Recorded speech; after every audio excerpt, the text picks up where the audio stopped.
This program is presented by University of California Television. Like what you learn? Visit our website or follow us on Facebook and Twitter to keep up with the latest UCTV programs.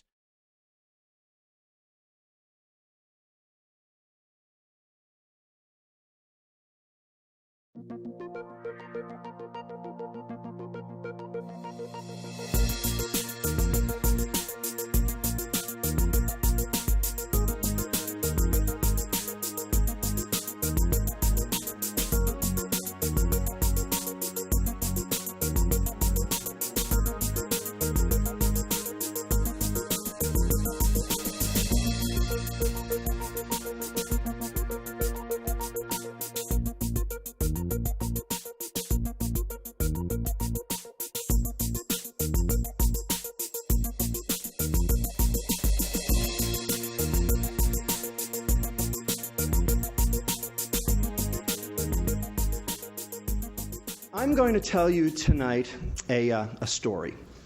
And this story dates back about 30 years. This story has a little bit of something for everybody. It has a little bit of biochemistry, a little bit of clinical research, a little bit of public health, a little bit of politics, a little bit of racial innuendo. The only thing it's missing is sex. But we can see what we can do about that too. By the end of the story, I hope I will have debunked the last 30 years of nutrition information in America. And I would very much appreciate it if at the end of the talk you would tell me whether or not I was successful or not. Okay? So, in order to get you in the mood, as it were, let's start with a little quiz. What do the Atkins diet and the Japanese diet have in common? Anybody? Oh, yeah, you have the answers right. Yeah. Never mind. That's right. You have the answer right there. Okay?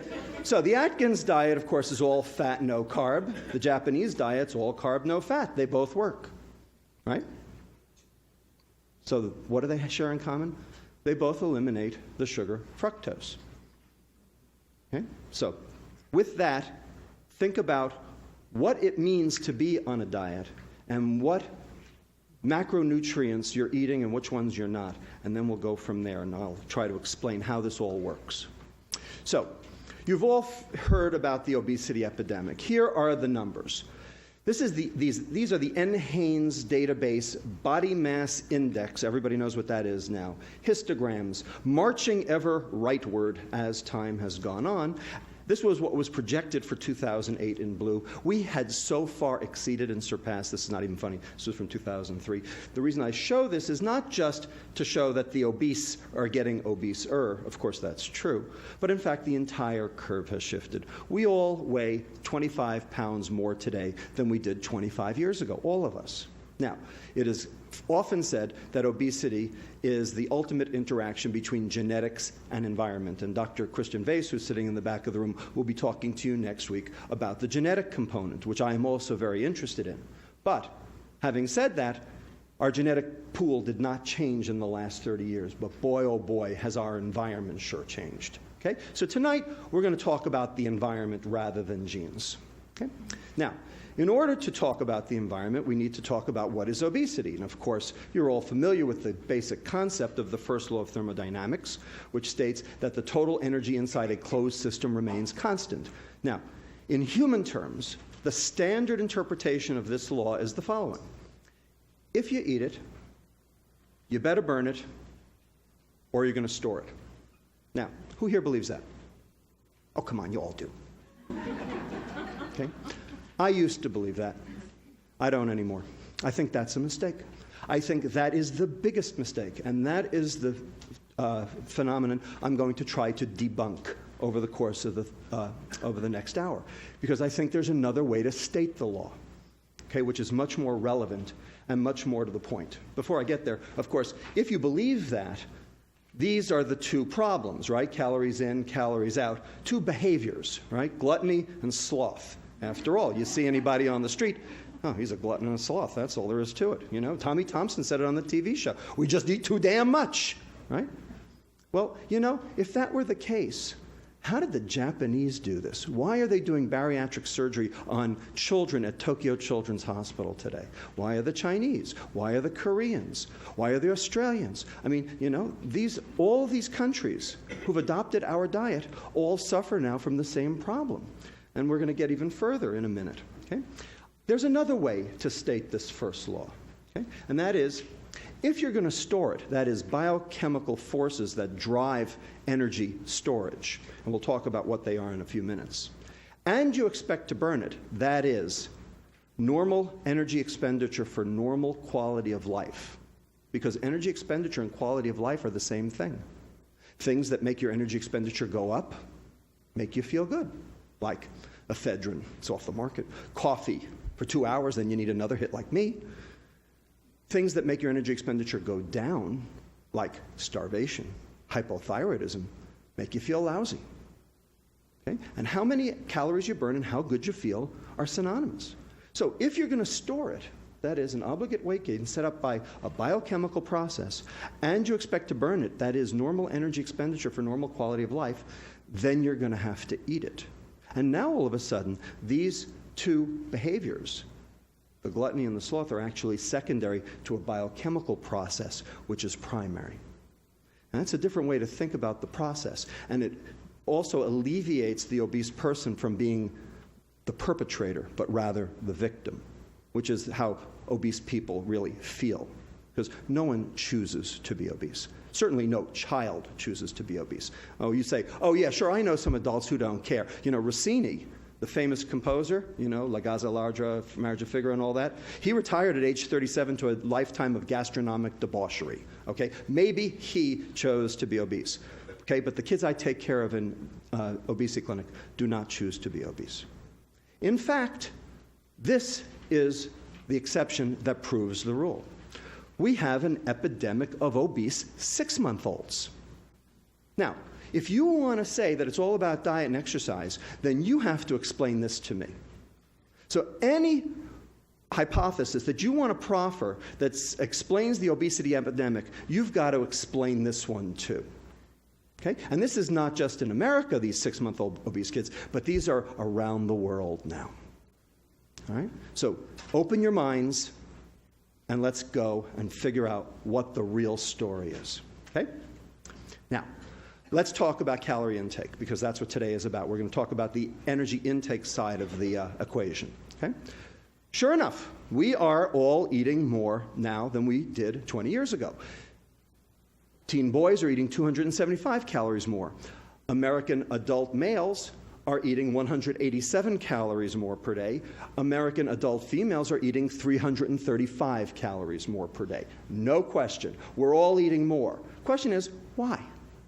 How come? Because it's all there? You know what? It was there before. Okay? We're all eating more. There's a system in our body, which you've heard about over the last couple of weeks, called leptin. Everybody heard of leptin? Okay? It's this hormone that comes from your fat cell, tells your brain, you know what? I've had enough. I don't need to eat anymore. I'm done. And I can burn energy properly. Well, you know what? If you're eating 187 or 335 calories more today than you were 20 years ago, your leptin ain't working. Because if it were, you wouldn't be doing it, whether the food was there or not. So there's something wrong with our biochemical negative feedback system that normally controls energy balance. And we have to figure out what caused it and how to reverse it. And that's what tonight is about. But nonetheless, there are 275 calories we have to account for. So where are they? Are they in the fat? No, they're not in the fat. 5 grams, 45 calories out of the 275, nothing. In fact, it's all in the carbohydrate. 57 grams, 228 calories. We're all eating more carbohydrate. Now, you all know back in 1982, the American Heart Association, the American Medical Association, and the U.S. Department of Agriculture admonished us to reduce our total fat consumption from 40 to 30%. Everybody remember that? Okay? That's how Entenmann's fat-free cakes came into being. Remember that? Okay? So what happened? We did it. We've done it. 40% down to 30%. And look what's happened to the obesity metabolic syndrome, non-alcoholic fatty liver disease, cardiovascular disease, stroke, prevalence, all jacked way up as our total fat consumption as a percent has gone down. It ain't the fat, people. It ain't the fat. So what is it? Well, it's the carbohydrate. Specifically, which carbohydrate? Well, beverage intake, right? 41% increase in soft drinks, 35% increase in fruit drinks, fruit aids, whatever you want to call them. Okay? Just remember, down here, 1 can of soda a day is 150 calories. Multiply that by 365 days a year, and then divide that by the magic number of 3,500 calories per pound. If you eat or drink 3,500 calories more than you burn, you will gain 1 pound of fat. Okay? That's the first law of thermodynamics. No argument there. That's worth 15.5 pounds of fat per year. 1 soda a day is 15.5 pounds per year. Now, you've all heard that before. That's not news to you. The question is, how come we don't respond? How come leptin doesn't work? How come we can't stay energy stable? That's what we're going to get to. So, I call this slide very specifically the Coca-Cola conspiracy. Anybody here work for Coke? Pepsi? Okay, good. All right, so this over here, 1915, the first standardized bottle of Coca-Cola out of Atlanta. Anybody remember this bottle? Sure, a lot of you do, right? I remember this bottle because my grandfather in Brooklyn took me on Saturday afternoon down to the local soda shop on Avenue M and Ocean Avenue, and every Saturday afternoon I had one of these. I remember it very well. Now, if you drank one of those every day, assuming, of course, that the recipe hasn't changed, because after all, only 2 people in the world know the recipe, and they're not allowed to fly on the plane at the same time, right? You know that, okay? Assuming the recipe hasn't changed, if you drank one of those every day for a year, 6.5 ounces, that would be worth 8 pounds of fat per year, okay? Now, in 1955, after World War II, and sugar became plentiful again and wasn't being rationed, we have the appearance of the 10-ounce bottle, the first one that was found in vending machines, and you probably remember that one as well. Then in 1960, the ever-ubiquitous 12-ounce can, worth 16 pounds of fat per year. And of course, today, this over here is the single unit of measure, right? 20 ounces. Anybody know how many servings are in that bottle? 2.5, 8-ounce servings, that's right. Anybody know? Anybody who gets 2.5, 8-ounce servings out of that bottle? That's a single serving, right? Okay, so that would be worth 26 pounds of fat per year if you did that every day. And then, of course, over here we have the 7-Eleven Big K Thirst Buster, Big Gulp, whatever you want to call it. 44 ounces worth 57 pounds of fat per year. And if that wasn't bad enough, my colleague Dr. Dan Hale at the University of Texas San Antonio tells me that down there they got a Texas-sized Big Gulp. 60 ounces of Coca-Cola, a Snickers bar, and a bag of Doritos, all for 99 cents. Okay, so if you did that every day for a year, that would be worth 112 pounds of fat per year. Okay? So why do I call it the Coca-Cola conspiracy? Well, what's in Coke? Caffeine, good, good. So what's caffeine? It's a mild stimulant, right? It's also a diuretic, right? Makes you pee free water. What else is in Coke? We'll get to the sugar in a minute. What else? Salt. Salt. 55 milligrams of sodium per can. It's like drinking a pizza. So what happens if you take on sodium and lose free water? You get thirstier, right? So why is there so much sugar in Coke? To hide the salt. When was the last time you went to a Chinese restaurant and had sweet and sour pork? That's half soy sauce. You wouldn't eat that. Except the sugar plays a trick on your tongue. You can't even tell it's there. Right? Everybody remember New Coke, 1985? More salt, more caffeine. They knew what they were doing. Okay? That's the smoking gun. Okay? They know. They know. All right, so that's why it's the Coca-Cola conspiracy. So, are soft drinks the cause of obesity? Well, it depends on who you ask. If you ask the scientists for the National Soft Drink Association, he'll tell you there's absolutely no association between sugar consumption and obesity. Okay? If you ask my colleague, Dr. David Ludwig, remember, I'm Lustig, he's Ludwig. Okay? He does what I do at Boston Children's Hospital. Someday we're going to open a law firm. Each additional sugared sweetened drink increase over a 19-month follow-up period in kids increased their BMI by this much and their odds-risk ratio for obesity by 60%. Okay? That's a prospective study on soft drinks and obesity. The real deal. If you look at meta-analyses, everybody know what a meta-analysis is? Okay, it's a conglomeration of numerous studies subjected to rigorous statistical analysis. Okay? 88 cross-sectional and longitudinal studies regressing soft drink consumption against energy intake, body weight, milk and calcium intake, adequate nutrition, all showing significant associations, and some of these being longitudinal. This came from Kelly Brownell's group at Yale. Okay? I should comment, disclaimer, those studies that were funded by the beverage industry showed consistently smaller effects than those that were independent. Wonder why.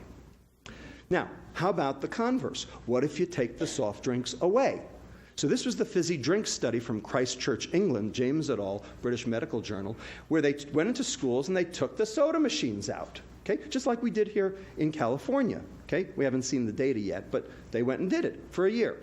So the prevalence of obesity in the intervention school stayed absolutely constant, no change, whereas the prevalence of obesity in the control schools, where nothing changed, continued to rise over the year. Okay, so that's pretty good.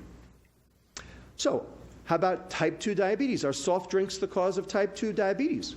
Well, this study from JAMA in 2004 looked at the relative risk ratio of all soft drinks, cola, fruit punch, and found a very statistically significant trend of sugared soft drinks, fruit aids, etc., causing type 2 diabetes. And you know we've got just as big a problem with type 2 diabetes as we do with obesity for the same reasons.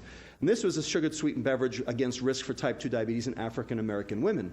Looking here at sugared sweetened soft drinks, just the downward arrow shows that there was a significant rise as the number of drinks went up. You can see that here, whereas orange and grapefruit juice, interestingly, did not. Okay? So, two different studies, two different increases in type 2 diabetes relative to soft drink consumption. So what's in soft drinks? Well, in America, it's this stuff, right? High fructose corn syrup. Everybody's heard of it, right? It's been demonized, something awful. So much so that the corn refiners industry has launched a mega campaign to try to absolve high fructose corn syrup of any problems, which we'll talk about in a moment. Okay? But the bottom line is, this is something we were never exposed to before, 1975, and currently we are consuming 63 pounds per person per year, every one of us. 63 pounds of high fructose corn syrup. That's American? That's American, yes. Now, what is high fructose corn syrup? Well, you'll see in a minute. It's one glucose, one fructose. We'll talk about those at great length. One of the reasons we use high fructose corn syrup is because it's sweeter. So here's sucrose. This is cane or beet sugar, standard table sugar, you know, the white stuff, okay? And we give that an index in sweetness of 100. So here's high fructose corn syrup. It's actually sweeter. It's about 120. So you should be able to use less, right? Wrong. We use just as much. In fact, we use more. So here's lab fructose over here, if you had crystalline fructose. And they're starting to put crystalline fructose into some of the soft drinks. You can, they're actually advertising it as a good thing. And that's got a sweetness of 173. So you should be able to cut that way back, right? They're not. Lactose down here, milk sugar, it's not sweet at all. Okay? And glucose, I should point out over here, is 74. It's not particularly sweet, and we're going to get to that at the end, okay, and what goes on with glucose. All right? But anyway, there's why we use it. It's sweeter. It's also cheaper, as I'll show you. So here's high fructose corn syrup. One glucose, one fructose. Notice the glucose is a 6-membered ring. The fructose is a 5-membered ring. They are not the same. Believe me, they're not the same. That's what this whole talk is about, is how they're not the same. Okay? And here's sucrose, and they're just bound together by this ether linkage. We have this enzyme in our gut called sucrase. It kills that bond in 2 seconds flat, okay, and you absorb it. And basically, high fructose corn syrup, sucrose, it's a non-issue. It's a wash. They're the same. Okay?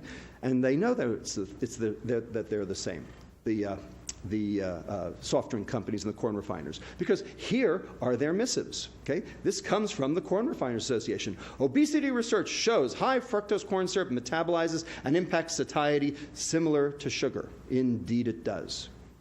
I agree. Okay? Decent meetings, academic meetings around the country. Okay? Hunger and satiety profiles energy intakes following ingestion of soft drinks. Bottom line, research supported by the American Beverage Institute and the Corn Refiners Association. They are correct. There is absolutely no difference between high fructose corn syrup and sucrose. So much so that the Corn Refiners Association, in an attempt to capture market share, came out with this entire ad campaign. You probably saw it on the back page of the New York Times. Okay, it was on TV, it's everywhere. My hairdresser says that sugar is healthier than high fructose corn syrup. Wow, you get your hair done by a doctor? I didn't know I could cut hair. Okay, if you all want to see all of them, there are a whole bunch of them. You can go to www.sweetsurprise.com and see how you're being hoodwinked. Okay, but indeed, this is true. High fructose corn syrup and sucrose are exactly the same. They're both equally bad. Okay? They're both dangerous. They're both poison. Okay? I said it. Poison. My charge before the end of tonight is to demonstrate that fructose is a poison. And I will do it. And you will tell me if I was successful. Nonetheless, here's Center for the Science and the Public Interest and the Corn Refiners Association. Everybody remember last year when Gavin Newsom floated a soda tax? Okay, last February. Okay, Governor Patterson of New York has since floated one, and other people are starting to talk about it. So why are they saying this? Well, they're saying obesity is a problem, kids are drinking soda, let's tax it. Okay, so they're talking about soda like it's empty calories. I'm here to tell you that it goes way beyond empty calories. Okay? The reason why this is a problem is because fructose is a poison.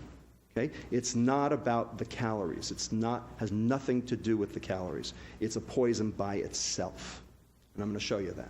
Nonetheless, I just want to read you this paragraph here, okay, in yellow.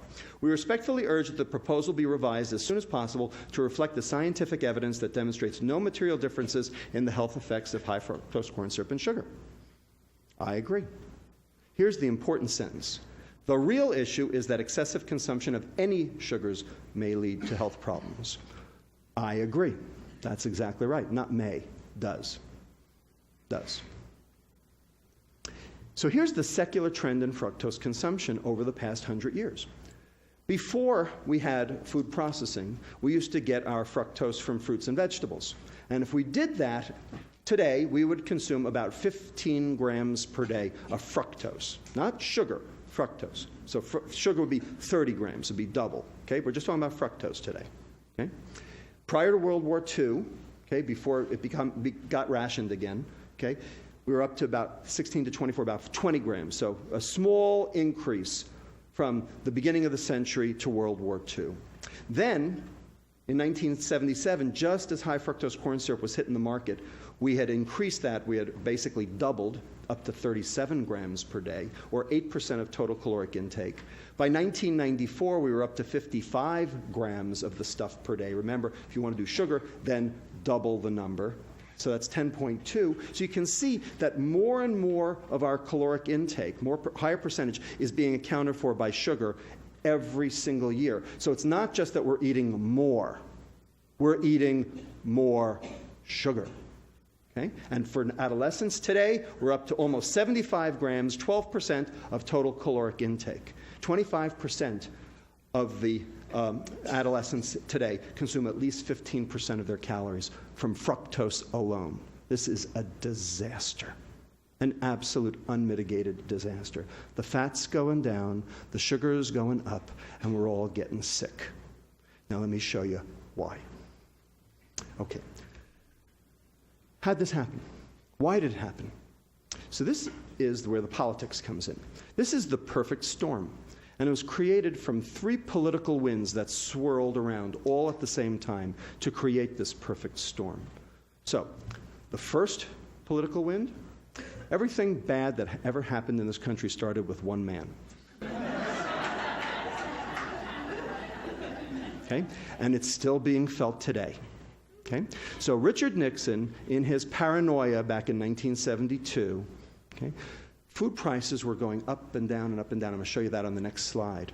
Okay? And he was worried that this was actually going to cost him the election. So he admonished his Secretary of Agriculture, Earl Rusty Butz, I love that name, okay, to basically take food off the political table, to make food a non-issue in presidential elections. Well, the only way to do that was to make food cheap. So he was out to find all methods to be able to decrease the price of food. Remember Nixon's war on poverty? We're suffering from it today. Okay? That's what this is. Okay? Second political wind, the advent of high fructose corn syrup. Okay? So this was invented in 1966 at Saga Medical School in Japan by a guy named Takasaki, who's still alive. Okay? As far as I'm concerned, this stuff is Japan's revenge for World War II. Except, of course, that they're suffering from it now themselves. Okay? Like everything, it always comes back to haunt you. Okay? And it was introduced to the American market in 1975. So what do you think happened to the price of sugar when this thing hit the market? Here's what happened. So here's the U.S. producer price index of sugar going up and down and up and down. Okay? This is not good. Okay? Stability is at 100%. If it stays nice and stable at 100%, that's what you want, okay, if you're a politician. Up and down. Here's where corn sweeteners entered the market in 1975, 1980, and you can see that since then, the price of sugar has remained remarkably constant. And it did so not just in the US, but also on the international stage. Here's the London price doing the same thing. And when you look at the difference in price between sugar and high fructose corn syrup, you can see that high fructose corn syrup is about half the price. Okay? So in other words, it's cheap. So high fructose corn syrup is evil, but it's not evil because it's metabolically evil. It's evil because it's economically evil, because it's so cheap that it's found its way into everything. It's found its way into hamburger buns, pretzels, barbecue sauce, and ketchup. Okay? Almost everything. Okay? Somebody emailed me the other day and told me they went into their local grocery store and went through every single loaf of bread on the shelf. And out of 32 types of bread on the shelf, only one of them did not have high fructose corn syrup in it. Okay? So we are being poisoned by this stuff, and it's been added surreptitiously to all of our food, every processed food. Okay? And the question is, why? Well, you'll see why in a minute. Okay? So the corn refiners like to point out, well, it's just been a substitution. Okay? As the high fructose corn syrup's gone up, the sugar's gone down. We're just replacing, like gram for gram. Well, not exactly. Because here's 73 pounds of sugar per year. This is from the Economic Research Service of the U.S. Department of Agriculture. Okay? So disappearance data. Okay? 73 pounds up to 95 pounds by 2000. Okay? And there's something missing from this slide. Anybody want to tell me what it is? What's missing? Juice. Juice is missing, because juice is sucrose, right? Sugar.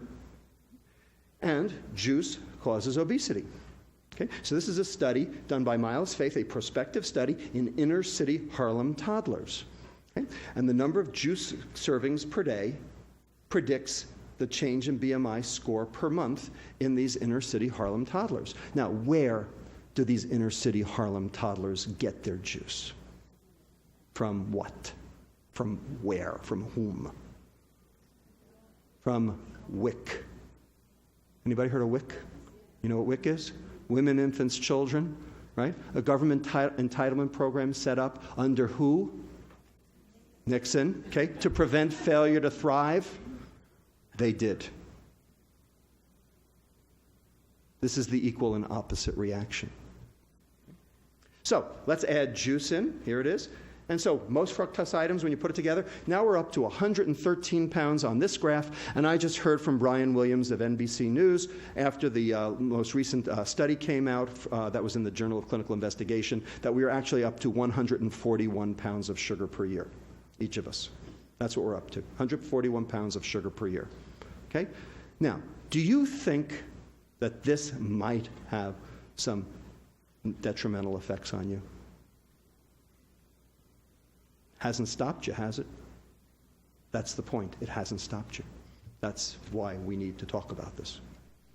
So, juice consumption increases the risk for type 2 diabetes, okay? So this is the relative risk ratio as juice intake goes up, and this is in the nurses' study, okay? Showing, again, juice consumption, sucrose, obesity, diabetes. Okay, the third political storm, okay, that swirling around to create this disaster, this mega typhoon. Okay? That thing that happened in 1982, the USDA, the American Heart Association, the American Medical Association, all telling us we had to reduce our consumption of fat. Now, why did they tell us that? To stop what? To stop heart disease. Did we? No, we didn't, did we? Okay? In fact, it's worked the exact opposite. We've only created more. Okay? So now, how did this come to be? Why did they tell us to stop eating fat? Well, in the early 1970s, we discovered something in our blood called LDL, low-density lipoproteins. You've heard of that, right? Is it good or bad? Not so bad. We'll talk about it. In the mid-1970s, we learned that dietary fat raised your LDL. So if dietary fat is A and LDL is B, we learned that A led to B. Okay, dietary fat definitely increases your LDL, no argument. It's true. Okay? And then finally in the late 1970s, we learned that LDL correlated with cardiovascular disease. Okay? So let's call cardiovascular disease C. Okay? So we learned that B led to C.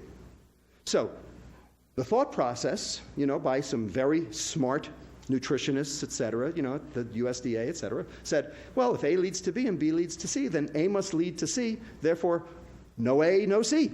This was the logic. Now, any logicians in the room? Anybody see any problems with that logic? Go ahead. That's right, the premise is incorrect. And I'll tell you why the premise is incorrect. Because this suggests that this is all transitive, but in fact only the contrapositive is transitive. So it's not no A, no C, it's no C, no A. Okay? So the logic isn't even right. There's faulty logic here. Okay? So this doesn't work on any level. All right? So I'm going to show you why this doesn't work. And here's what, but before I show you why it doesn't work, I'm going to show you that this was a battle royal back in the 1970s. Okay? This was not a simple thing. There were people lined up on both sides of this story. Okay? So this over here is a book, 1972 it came out, and it was called Pure, White, and Deadly. It's all about sugar. Okay? Written by a British physiologist, nutritionist, endocrinologist by the name of John Yudkin. Now, I never knew John Yudkin. He's passed away. Okay? But I read this book about a year ago, and without even knowing it, I was a Yudkin acolyte. I was a Yudkin disciple. Every single thing that this man said in 1972 is the God's honest truth. And if you want to read a true prophecy, you find this book. It's not easy to find, but you go find this book, and I'm telling you, every single thing this guy said has come to pass. It's astounding. I am in awe of this guy. But on the other side, we had this guy over here. Okay? His name was Ancel Keys. Anybody heard of him? Okay. So Ancel Keys was a Minnesota epidemiologist, very interested in the cause of cardiovascular disease, and he performed the first multivariate regression analysis without computers. Now, anybody know what that means? Multivariate regression analysis? Okay, so this is where you take a whole lot of data, okay, and normally you would just, run a few computer programs, but basically the object is to try to figure out what causes what, and to try to factor out other things and determine what the contribution of various things all at once are to an outcome that you're looking for. So he was interested in cardiovascular disease, and so what he did was he did this study, along with other people around the world, called the 7 Countries Study. Okay? Very famous, front page of Time magazine in 1980. Okay? So here's the data on the 7 Countries Study. So we have the US, we have Canada, Australia, England, and Wales, Italy, Japan. Okay? And here's percent calories from fat on the x-axis, and here we have coronary disease death rate on the y-axis. And so you'd say, well, look at that. I mean, it's very obvious, isn't it? Sure. Percent calories from fat correlates very nicely with coronary disease, right? Except for one little problem. Anybody see it? Japan and Italy. So how much sugar do they eat? Didn't I tell you the Japanese diet eliminates fructose? They never even had it till we brought it to them after World War II. Italy, aside from gelato, I mean, what else they got? Okay? They got a lot of pasta. There's a lot of glucose, but no fructose. Okay? There's no sugar in the Italian diet other than the occasional sweet, which they moderate. They're very careful about moderating, and they cost a lot. Okay? But here we got England, Wales, Canada, Australia, US. We are sugarholics, aren't we? We're also fataholics. So in fact, the fat migrated with the sugar. So this is from Keyes' own work, okay, page 262, if you want to pick up the 500-page volume, okay? And I'm just going to read you the one paragraph, okay, that talks about this. The fact that the incidence rate of coronary heart disease was significantly correlated with the average percentage of calories from sucrose in the diet is explained by the intercorrelation of sucrose with saturated fat. In other words, donuts. Okay? Wherever there was the fat, there was sucrose too, because these guys here eat donuts.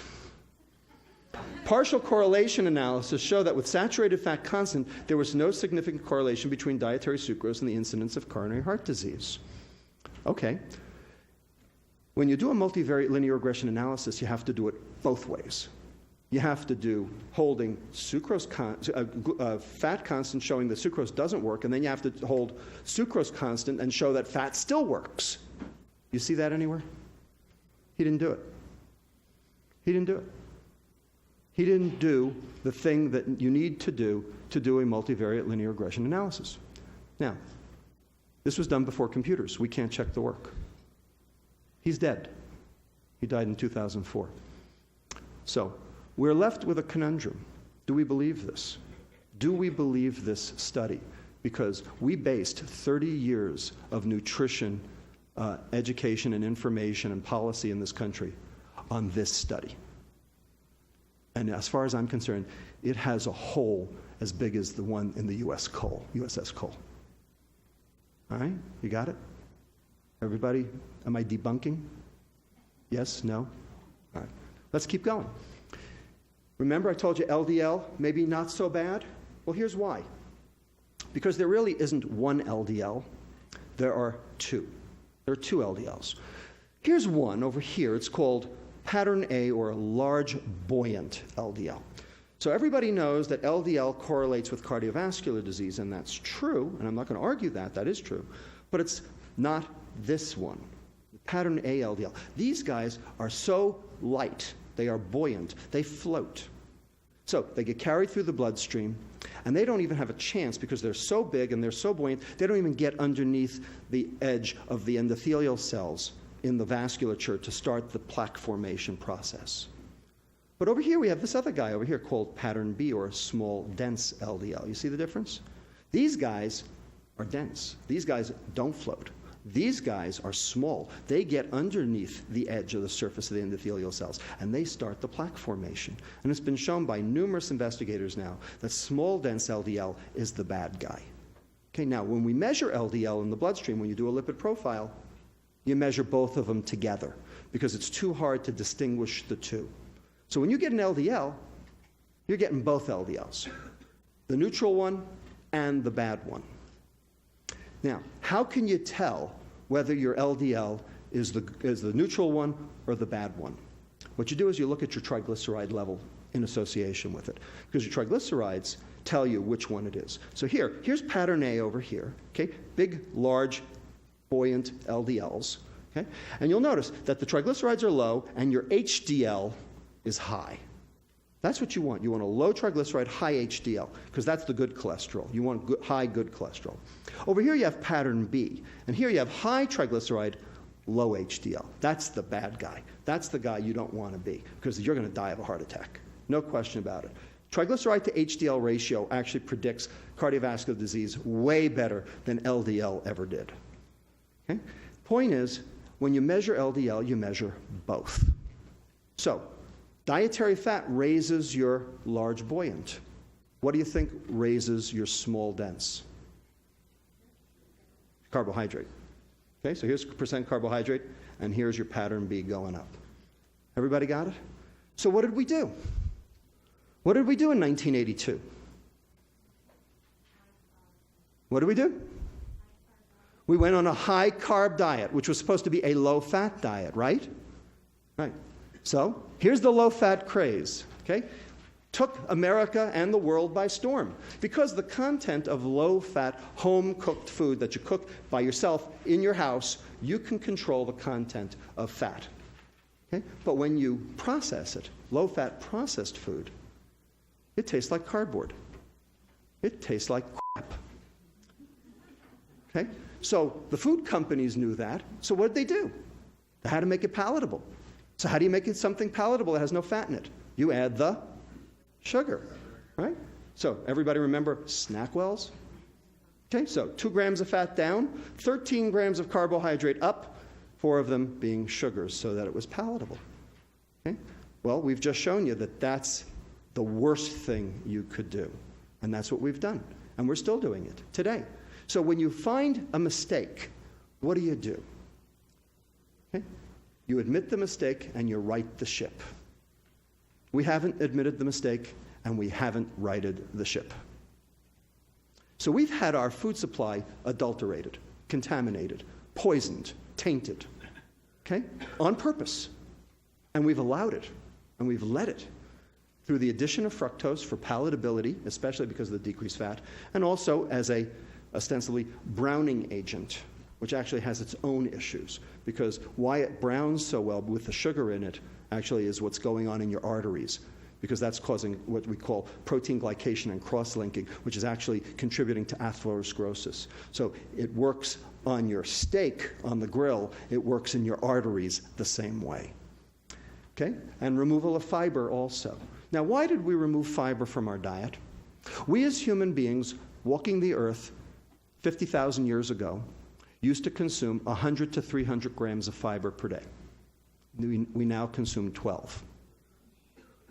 Why? What did we do? We took the fiber out. So why did we take the fiber out?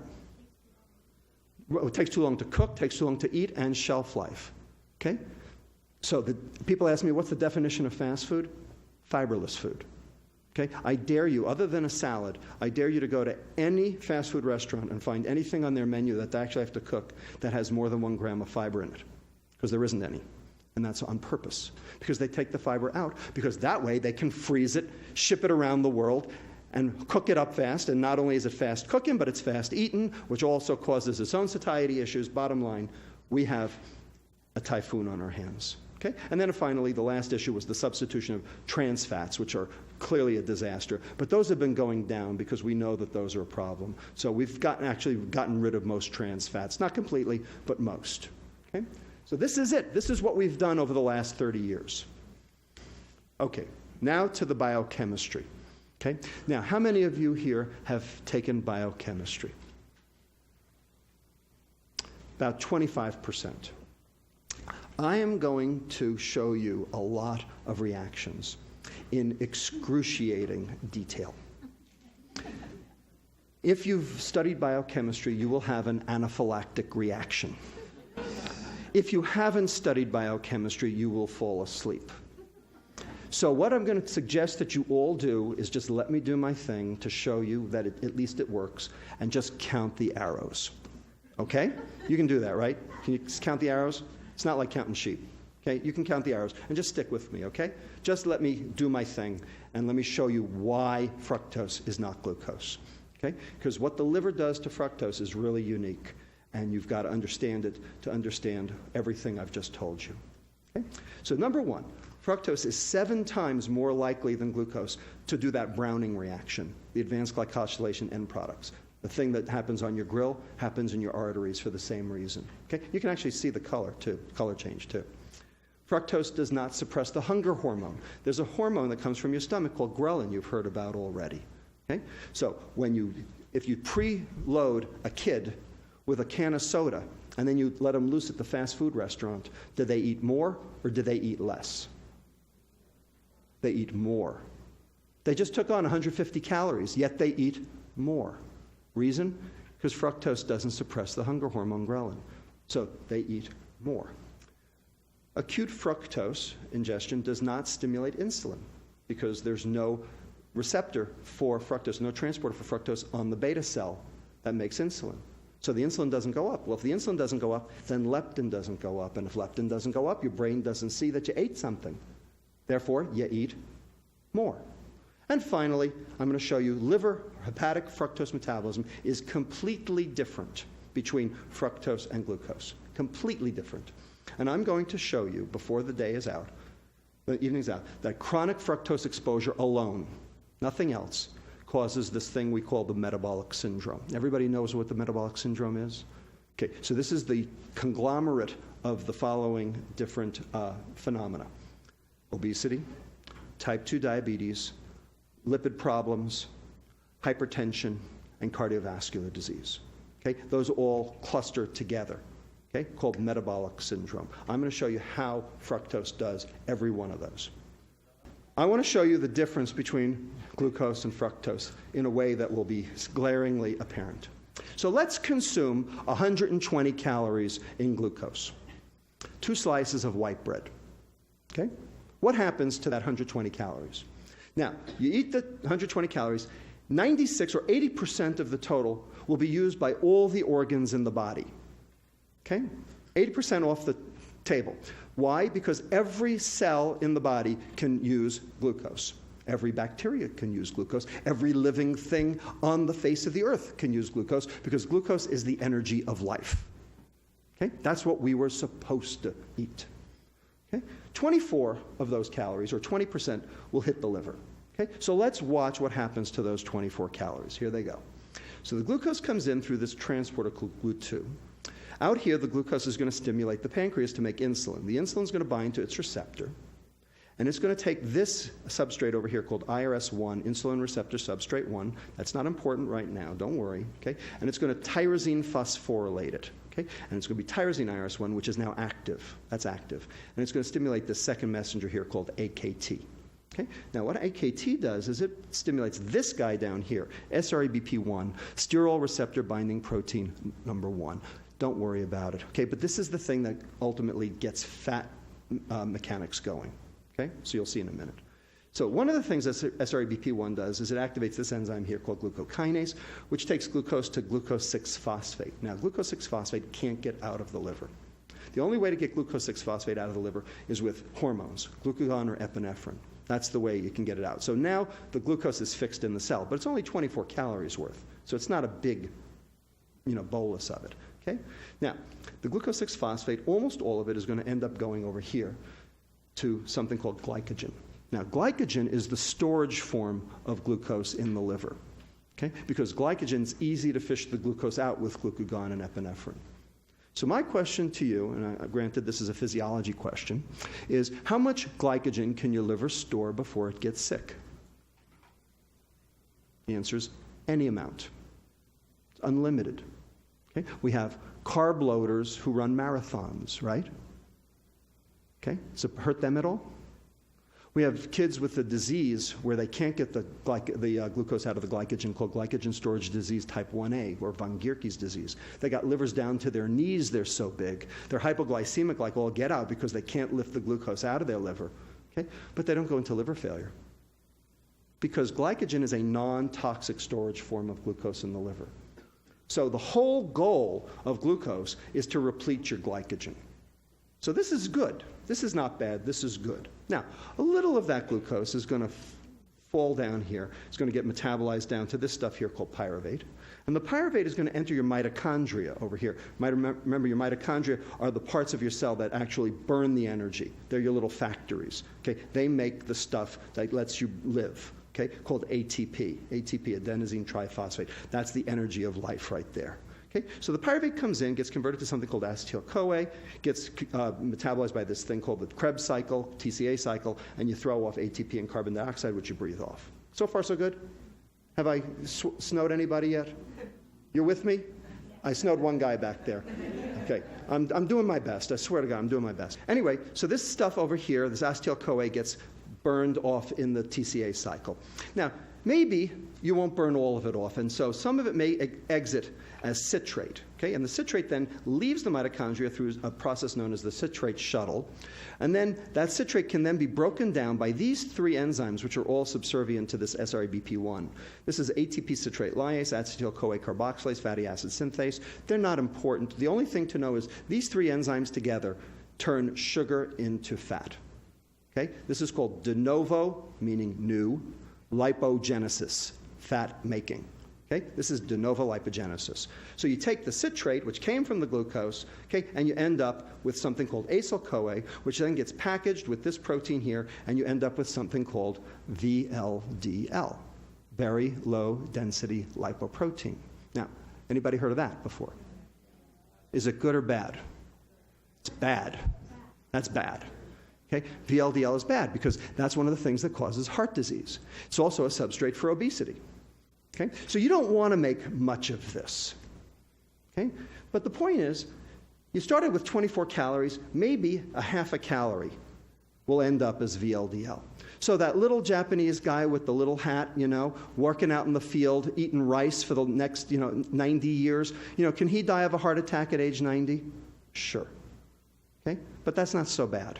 Okay? If you make it to 90, you're doing all right. Okay? Because of that VLDL coming from glucose.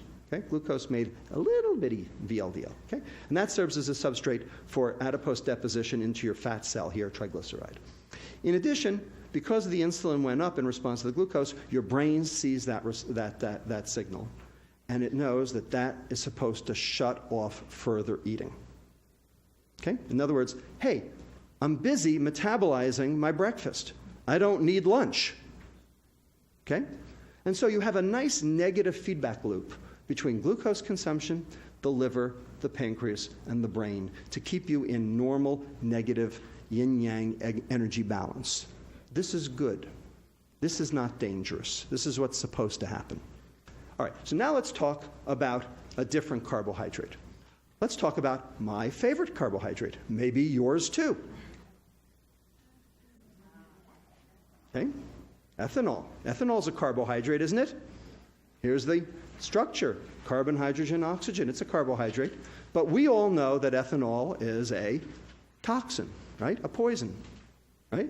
You can wrap your Lamborghini around a tree, or you can fry your liver. Your choice. Depends on how much you drink and how often, right? Okay.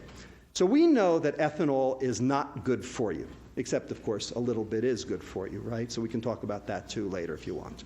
Okay? But let's talk about how it's bad for you. So here's acute ethanol exposure. Okay? CNS depression, vasodilatation, hypothermia, tachycardia, myocardial depression, pupillary responses, respiratory depression, diuresis, hypoglycemia, loss of fine motor control. You all went to college. Here's fructose. Nothing. Doesn't do any of those because the brain doesn't metabolize fructose. Okay? Alcohol gets metabolized in the brain to cause all of those things, but fructose doesn't. Okay? So fructose is not an acute toxin. Ethanol is. We control ethanol, don't we? Okay? We have something called the Bureau of Alcohol, Tobacco, and Firearms, right? We have all sorts of things. We tax ethanol. We do all sorts of things to limit consumption of ethanol.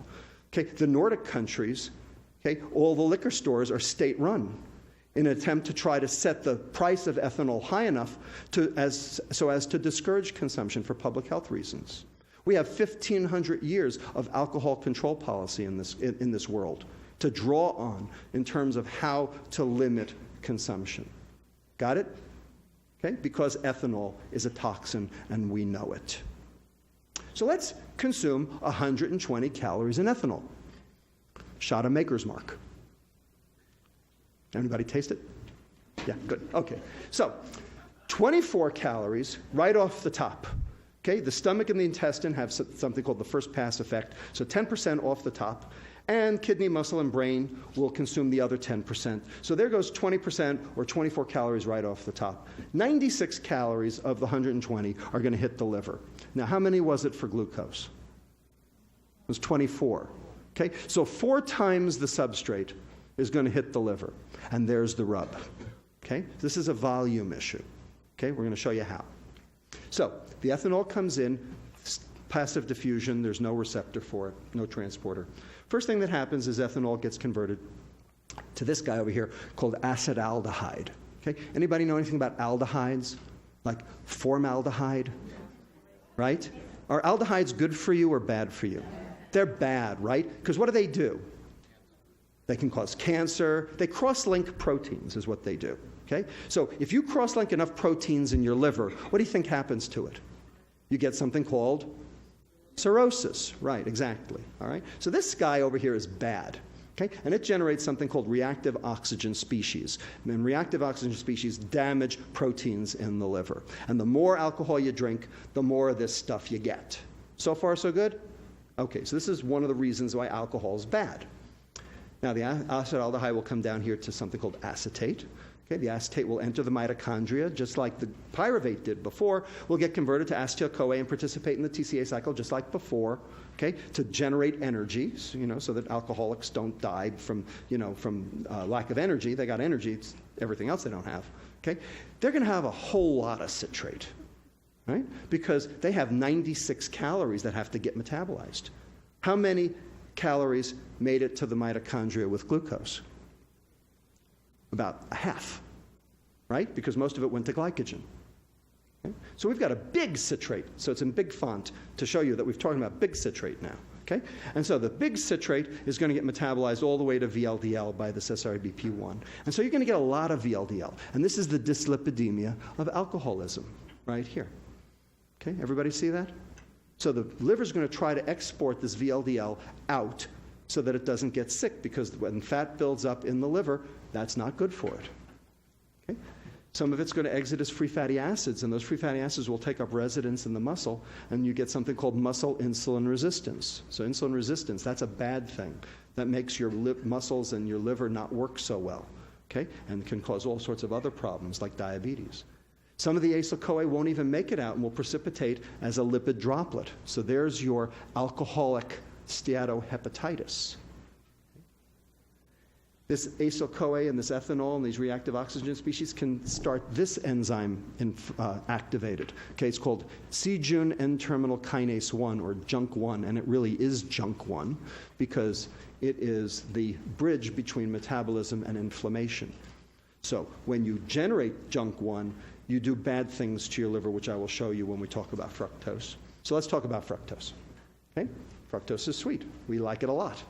Okay? We like it in everything. We like it in our bread. We like it in our pretzels. We like it everywhere we look. Okay?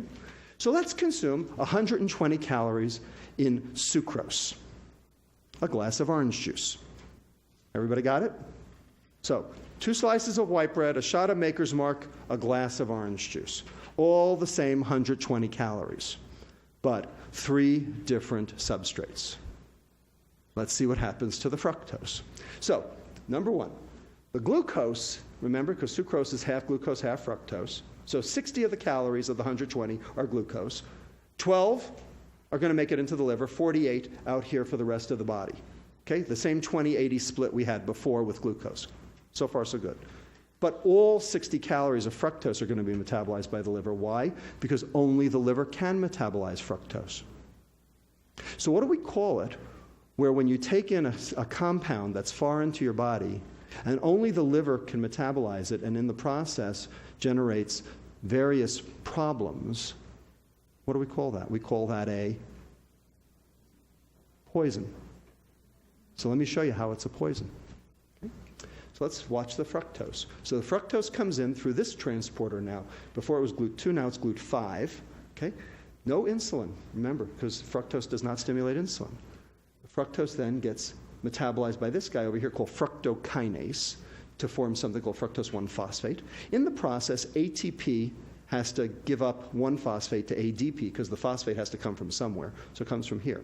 Now, before we had 24 calories that had to be phosphorylated. Now we have 72 calories that have to be phosphorylated. So we have 3 times the substrate, and there's the rub. It's a volume issue for right now. So we're going to lose a lot of phosphate, aren't we? So there's a scavenger enzyme in your liver called AMP deaminase 1 to rescue the phosphates off the rest of the ATP molecule. And it takes ADP down to AMP, adenosine monophosphate, down to IMP, inositol monophosphate, and finally to the waste product, uric acid. Anybody ever heard of uric acid? What is it? It's a waste product. It goes out in your urine. Causes what disease? Gout, right. Okay? It also causes another disease called hypertension. Okay, let me show you how. Because uric acid, turns out, blocks the enzyme in your blood vessels called endothelial nitric oxide synthase. And that's the enzyme that makes this stuff called nitric oxide, NO. And that is your endogenous blood pressure lowerer. That keeps your blood pressure low. So when you can't make it, your blood pressure goes up. So this just shows that fructose consumption increases gout in adults. Okay, so this is a study that came out last year showing that fructose consumption increases the risk for gout, showing that uric acid's going up.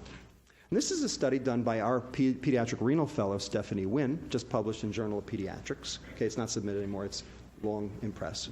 Okay, showing that this is in the NHANES database in the adolescents, showing that sugar-sweetened beverages, as it goes up, your uric acid goes up. And not only does your uric acid go up, but here's your sugar-sweetened beverages, and here's your systolic blood pressure going up. And here's a study done by Dan Feig at the University of Texas San Antonio, where he took obese adolescents with hypertension, and he gave them the drug allopurinol. And allopurinol is the drug that you treat gout with to lower the uric acid. And look what happened to the blood pressure. Systolic, diastolic, went down, showing that, in fact, uric acid is an important part of hypertension. We have a hypertension epidemic in this country. Here it is. It's the sugar. Okay, so far we have high blood pressure. Let's keep going. The fructose will get metabolized down to pyruvate. The pyruvate will enter the mitochondria just like before, throwing off a lot of citrate. Now here's a little trick that fructose does that glucose doesn't. Because these two can reform this stuff over here called fructose 1,6-bisphosphate, which can then reform with glyceraldehyde to form this guy over here called xylulose 5-phosphate. And I'll get to xylulose 5-phosphate in a moment. But I want to point out this asterisk. That's there to remind me to tell you something.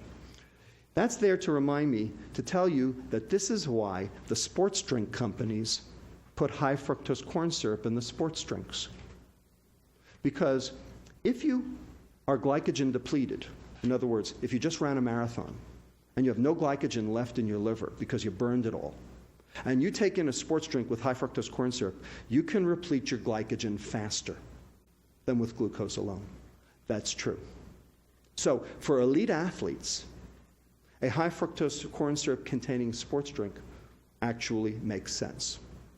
And so, indeed, sports drinks have high fructose corn syrup. The question is, who's drinking the sports drinks? Any elite athletes you know? Who's drinking the sports drinks? The kids, right? Why are they drinking it? Because it's cool, right? Because it's cool and it tastes good. Okay, so before we go on, I just want to now digress for a moment. Okay? 1967, University of Florida patents Gatorade. Everybody remember Gatorade? Okay. 1970, the Florida Gators win the NCAA championship in football. Gatorade makes a big splash. Okay? Big deal. Anybody ever taste the original Gatorade? Yeah? What did it taste like? Tasted horrible. Okay? It tasted like something that you might find, coming out of you instead of going into you. Okay? It tasted awful. Okay? 1992, Pepsi buys Gatorade. And they say, how are we going to market this swill? So what did they do? They added the high fructose corn syrup. Okay? So now who drinks it? Right, fat kids. Right? Not even skinny kids. Fat kids drink it. Okay? So there's a problem here.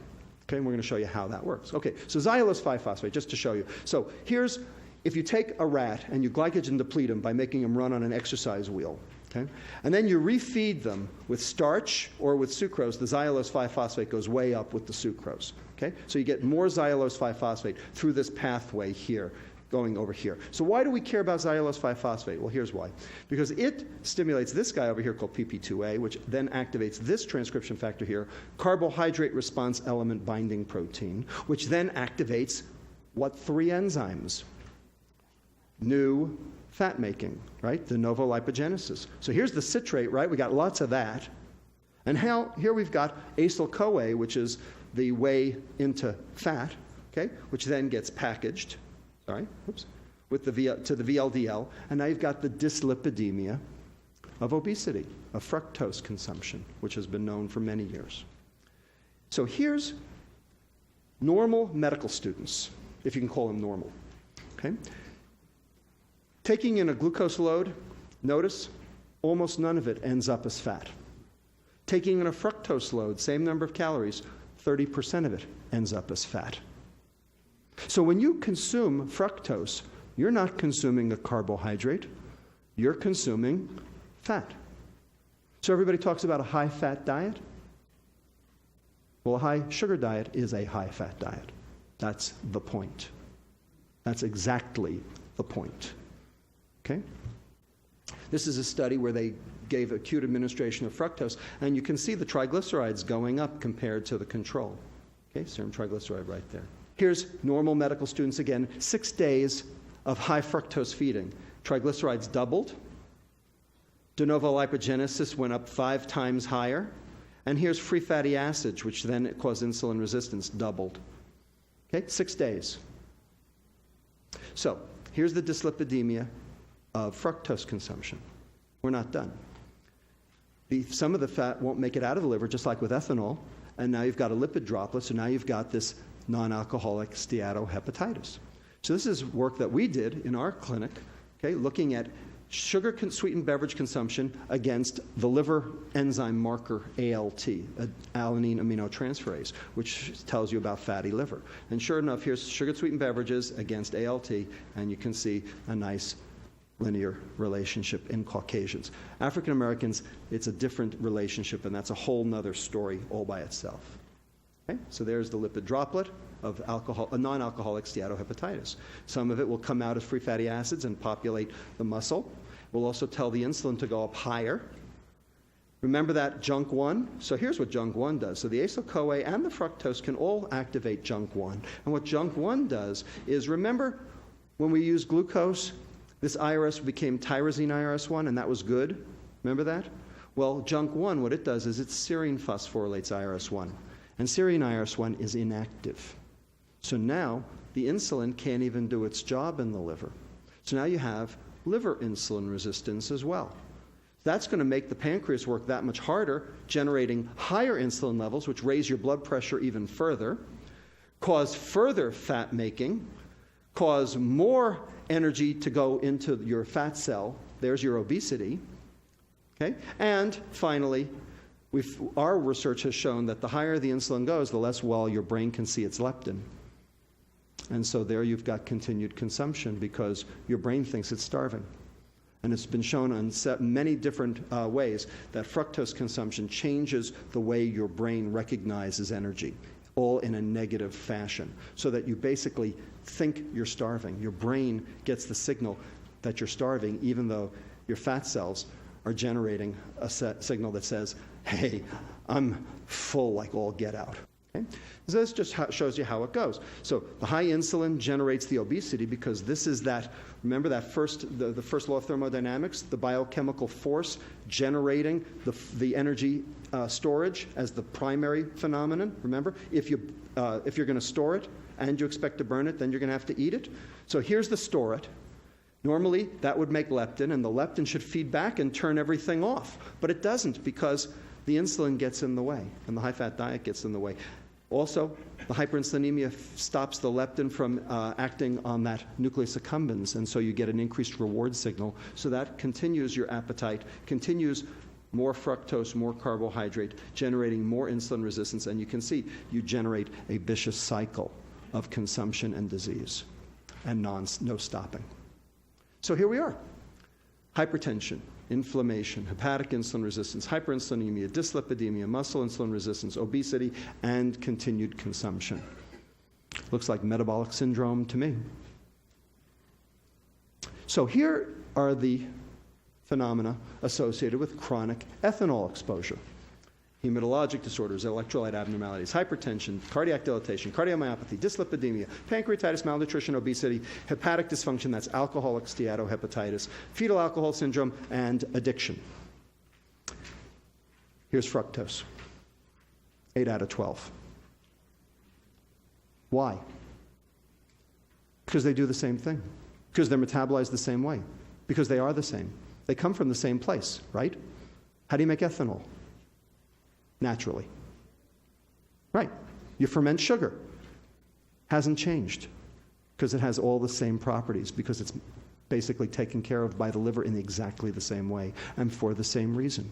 Because sugar and ethanol are the same. Every which way you turn. So here's our clinic intervention. This is what we do in our clinic. Okay? It's as simple as you can imagine. We write this on the back of a matchbook. Okay? I mean, it's just as simple as you can make it. We have 4 things we teach the kids to do, and the parents. Get rid of every sugared liquid in the house, bar none.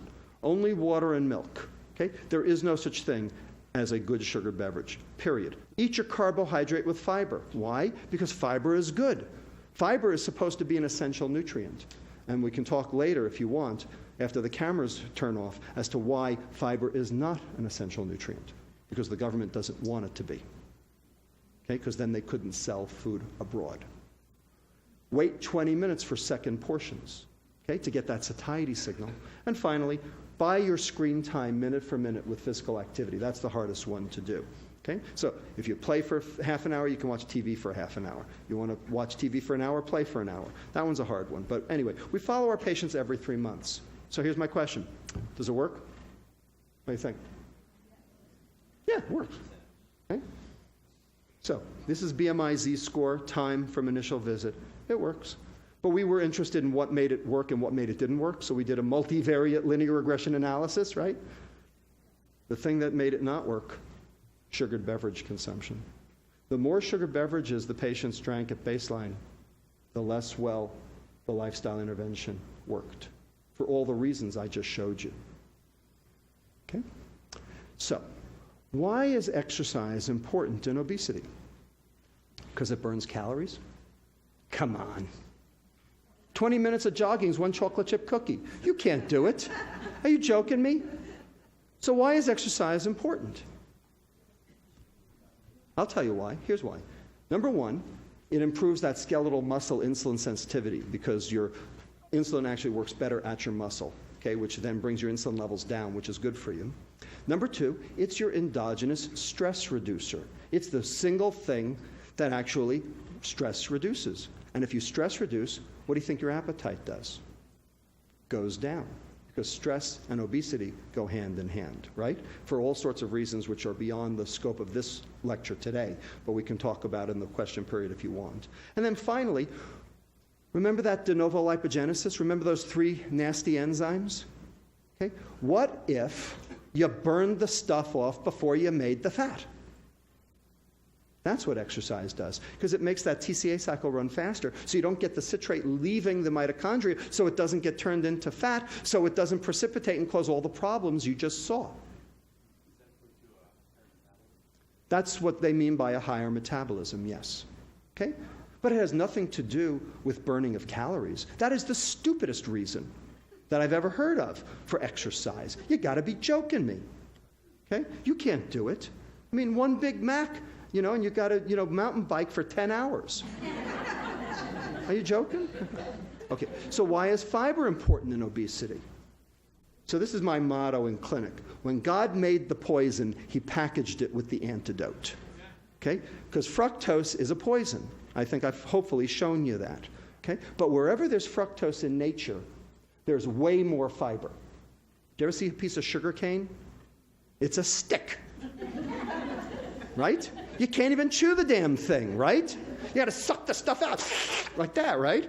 I mean, how many calories do you think you're going to get out of a piece of sugar cane? Okay? They actually did studies on the sugar plantations back in the early 1900s. Okay? All of the workers were healthy and lived longer than the sugar executives who got the processed product. How about that? Wonder why. Okay? So, eat your carbohydrate with fiber. That's why we say that. That includes sugar. That's why fruit's okay. Because number 1, it limits how much fructose you're going to take in. And number 2, it gives you an essential nutrient, which you needed in the first place. And you get some micronutrients along with it so that you actually can, your liver works healthier. So here's what fiber does. Number one, it reduces the rate of intestinal carbohydrate absorption. Okay? Now, sometimes that's bad. I'll tell you when that's bad. Okay? You know when that's bad? That's bad when you're at a formal function. Because what happens if you reduce the rate of carbohydrate absorption in your gut? The bacteria get to it. Okay? So as far as I'm concerned, in life, you've got two choices. It's either fat or fart. It increases the speed of transit of the intestinal contents to the ileum, okay? And that raises this hormone over here called PYY, which goes to your brain and tells you the meal's over. That's your satiety signal. So when you add fiber to your diet, you actually get your satiety signal sooner because the food moves through faster. And then finally, it also inhibits the absorption of some free fatty acids all the way to the colon, and then those get chopped up into little itty-bitty fragments called short-chain fatty acids, and those actually suppress insulin as opposed to long-chain fatty acids, which stimulate insulin. So there are a whole bunch of reasons why fiber is good. Anybody ever heard of the Paleolithic diet? Okay? Go home and read up on it on the internet. Okay? The Paleolithic diet. Basically, if you eat everything as it came out of the ground raw, okay, with no cooking, okay, you would cure diabetes on a dime. Okay? It takes about a week. Okay? Because you're getting that 100 to 300 grams of fiber I mentioned before. That's why. Because fiber is good for you. Okay? And the more the better. Type 2, right, type 2, not type 1. Type 1. I stand corrected, type 2. Okay? Okay. Now, for some fun. Okay, that's the end of the biochemistry. Whew. How'd I do? I told you I'd get you through it. Okay, so now comes the fun part, okay? The racial innuendos and the, all the political stuff, okay? The fructosification of America and, of course, the world. Ready? Another quiz. Can you name the 7 foodstuffs at McDonald's that don't have high fructose corn syrup or sucrose? No, mustard has it. Oh, come on, the big one. French fries. But they have salt, starch, and fat, so they're not so good either. Okay, what else? We'll get to coffee. Hash browns, for the same reason, right? Salt, starch, and fat. Okay, what else? Chicken McNuggets. I was shocked. No sucrose or high fructose corn syrup in chicken McNuggets. But as the circuit court judge in New York called them, they are still a McFrankenstein creation. Okay, but nonetheless, no sucrose. I was really shocked. Sausage. Oh, they're terrible. They're just disastrous. But I mean, there's nothing good in them at all. But there's no fructose. Sausage. Diet Coke. Coffee, if you don't add the sugar, and iced tea, if you don't add the sugar. By the way, the chicken McNuggets have a disclaimer, because no one eats the chicken McNuggets without the dipping sauce. And there's a whole bunch of high fructose corn syrup in the dipping sauce, right? Okay, good. All right. So who's really drinking this? We talked about this before. Gatorade AM. So this is an attempt by Pepsi to capture market share on the juice market, right? Do you think there are any elite athletes who actually drink this stuff? You got to be kidding me. Okay, this is for kids, right? So this really blew my socks off. This was my daughter when she was in 2nd grade 2 years ago, Miriam Lustig, okay? Brought these 2 cartons of milk home for me and said, Dad, you're not going to believe this, okay? 2nd grade, okay? So here's the calories in Berkeley Farms 1% low-fat milk, 130 calories, 15 of them are sugars because it's lactose, right, which is okay. And here's Berkeley Farms 1% chocolate milk, 190 calories, 29 grams of sugar, all high fructose corn syrup. Okay? It's like a glass of milk plus a half a glass of orange juice. Okay? And that's what we're giving to our kids. And you know what the nutrition department at the SFUSD says? Well, we have to get our kids to drink milk somehow. Now, is that brilliant or what? I don't know. Now, what about WIC? Okay? So we talked about the 112 pounds of orange juice that the kid down in Salinas was drinking. What about WIC?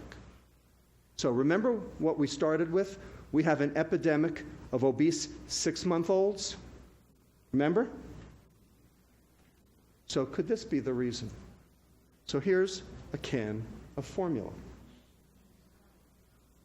43.2% corn syrup solids, 10.3% sugar. It's a baby milkshake. Soda, Coca-Cola, is 10.5% sucrose. Formula is 10.3% sucrose. Any difference? And there's a huge literature that's now coming of age that shows that the earlier you expose kids to sweet, the more they're going to crave it later. Plus, there's a new literature that shows the more sugar the pregnant woman drinks or eats during the pregnancy, the more that gets across the placenta and actually causes what we call developmental programming, changing the kid's adiposity even before the kid is born and driving this whole epidemic even further. So, we'll close in a few minutes, okay? But I just want to point out what's the difference, okay? Here we got a can of Coke. Here we got a can of beer. And I'm not picking on Schlitz or anything. I mean, it's, any beer you want, okay? So 150 calories each. No difference in terms of total calories. Percent carbohydrate. So 10.5% from sucrose here, except it's high fructose corn syrup, but who cares? Okay, 3.6% alcohol. Here's the breakdown. 75 fructose, 75 glucose for the Coke. Okay, 90 alcohol, 60 maltose for the beer. Remember, the first pass GI metabolism takes 10% of the alcohol off the table. So when you actually compute the number of calories hitting the liver, which remember was the big difference between glucose and fructose, remember? 72 versus 24, and started the whole thing into motion as terms of what happens that's bad. Okay? Bottom line, no difference. So we have something called beer belly. Well, welcome to soda belly, because that's what America is suffering from. No ifs, ands, or buts. That's what it is. Okay? Now, you wouldn't think twice about not giving your kid a Budweiser, but you don't think twice about giving your kid a can of Coke. But they're the same. In the same dosing, for the same reason, through the same mechanism. Fructose is ethanol without the buzz. So, fructose is a carbohydrate. Yes, it is. But fructose is metabolized like a fat. And I've just shown you that 30% of any ingested fructose load ends up as fat. Okay, so when people talk about high-fat diets doing bad things, no, what they're really talking about is high fructose diets. And that's what Ansel Keys was looking at. So the corollary to that is, in America at least, and around the world too, a low-fat diet isn't really a low-fat diet, because the fructose or sucrose doubles as fat. It's really a high-fat diet. That's why our diets don't work. And fructose, just like ethanol, for the same reason, through the same mechanism, and in the same dosing, is also a toxin. Now, last, what can we do about it? Can we do anything about it? How about the FDA? You think they can do something about it? After all, aren't they supposed to regulate our food? Aren't they supposed to regulate what they can put in food? Right? Weren't they supposed to regulate tobacco? Now they are, actually. So, weird things. So I want to just show you what the tobacco company thinks of all this. So this is actually from the UCSF Legacy Tobacco Documents Library that Stan Glantz runs right across the street. Okay, Stan's a good guy. Okay, like Stan a lot.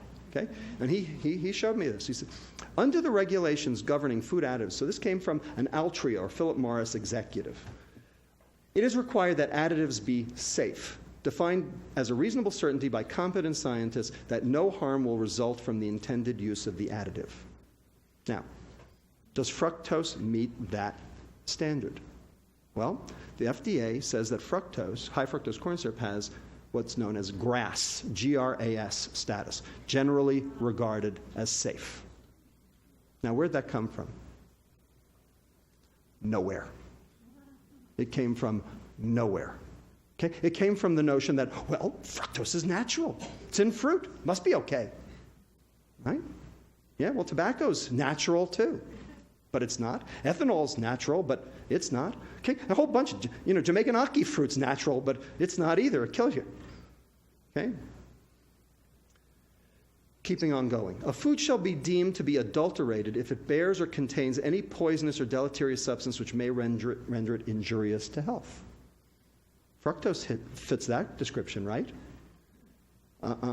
But not with the prevention of chronic diseases, even though its own regulations explicitly postulate the connection between such products and such diseases. In other words, the FDA will only regulate acute toxins, not a chronic toxin. Fructose is a chronic toxin, right? Acute fructose exposure did nothing, remember? Because the brain doesn't metabolize fructose. The liver does. And the liver doesn't get sick after one fructose meal. It gets sick after 1,000 fructose meals. But that's how many we eat. So the FDA isn't touching this. The USDA isn't touching this. Because if the USDA touched this, what would that mean? That would mean an admission to the world that our food is a problem. So what do you think that would do? There are 3 things in this country that we can still sell overseas. Weapons, entertainment, and food. Cars? Computers? I don't think so. Can anybody think of anything else that another country wants of ours? What? Tobacco, right, tobacco. All right, you get the picture. All right? So the USDA doesn't want to know about this, okay, because this is bad news. Okay? And so who runs the food pyramid? The USDA. It's the fox in charge of the hen house. Okay, because their job is to sell food. And who's eating it? We are. So, in summary, fructose, and I don't care what the vehicle is, it's irrelevant. Sucrose or high fructose corn syrup, I don't care. Fructose consumption's increased in the past 30 years, coinciding with the obesity epidemic. A calorie is not a calorie. Okay? And the dietitians in this country are actually perpetrating this on us. Because the more you think a calorie is a calorie, the more you think, well, then if you ate less and exercised more, it would work. It doesn't. All of the studies show it doesn't work. Here's why it doesn't work. Because a calorie is not a calorie. Fructose is not glucose. We know a calorie is not a calorie because there are good fats and bad fats. There's good protein and bad protein. Okay, there's good carbohydrate and bad carbohydrate. And glucose is good carbohydrate. Glucose is the energy of life. Fructose, okay, is poison. You are not what you eat. You are what you do with what you eat. And what you do with fructose is particularly egregious and dangerous. Hepatic fructose metabolism leads to all the manifestations of the metabolic syndrome. Hypertension through that uric acid pathway, de novo lipogenesis, dyslipidemia, hepatic steatosis through that DNL pathway, those 3 enzymes, the new fat-making pathway, inflammation through JNK1, hepatic insulin resistance because of the serine phosphorylation of IRS1, obesity because of the VLDL transport to the adipocyte, and leptin resistance promoting continuous consumption, basically starving your brain, making you think you need more. Fructose ingestion interferes with obesity intervention, as we showed in our clinic. The more soft drinks, the less well diet and exercise actually worked. Fructose is a chronic hepatotoxin for the same reason that alcohol is. The only difference is alcohol is metabolized by the brain, so you get alcohol effects. Fructose is not metabolized by the brain, so you don't get those effects, but everything else it does is the same. But the FDA can't and won't regulate it. It's up to us. I'm standing here today to recruit you. Okay? That's a famous saying here in San Francisco, right? I'm Harvey Milk and I'm here to recruit you. Okay, I'm Robert Lustig and I'm here to recruit you in the war against bad food. Okay? And this is what's bad. With that, I want to thank my colleagues at the UCSF Department of Pediatrics in our Weight Assessment for Teen and Child Health Clinic, UCSF Department of Epidemiology and Biostatistics, and also Department of Nutritional Sciences at UC Berkeley, in particular Dr. Jean-Marc Schwartz, who is a card-carrying fructose biochemist, PhD biochemist, who vetted all of these pathways that I've shown you today and looked at this and said, oh my God, it is a toxin. He worked in this stuff for 15 years, and he didn't even realize it was a toxin until he saw this. So with that, I'll close. Thank you.